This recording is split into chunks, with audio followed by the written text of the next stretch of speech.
Dans nos pratiques quotidiennes à l'Institut, plusieurs dynamiques interactives font intervenir les interactions sociales en tant que facilitatrices de l'apprentissage. Nous y retrouvons la GEAS, qu'il s'agit d'une exposition généralement en groupe de 12 apprenants. Les situations sont exposées et une est retenue par les apprenants. Celui-ci expose la situation vécue ainsi que son propre raisonnement pour l'affronter. Le débat est alors lancé avec l'ensemble des apprenants qui se questionnent à leur tour en lien avec cette situation. Le formateur est garant du bon déroulement de ce débat, relance les discussions pour créer les conflits d'idées et anime la séance. Cette pratique vise à développer l'identité professionnelle ainsi que la posture des apprenants. Cette réflexion a pour but de faciliter la transposition de ces nouveaux acquis à des situations similaires. Le conflit d'idées est alors créé et le formateur ne fait qu'animer et observer.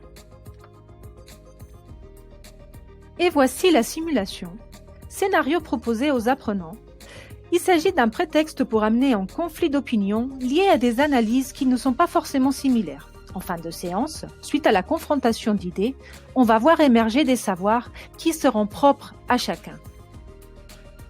Cette coopération et ces échanges avec des apprenants d'autres filières ou d'autres années de formation suscitent l'acquisition des connaissances nouvelles qui se forment pour résoudre cette situation complexe, l'apprentissage par l'erreur et favorisant de la création de nouveaux acquis.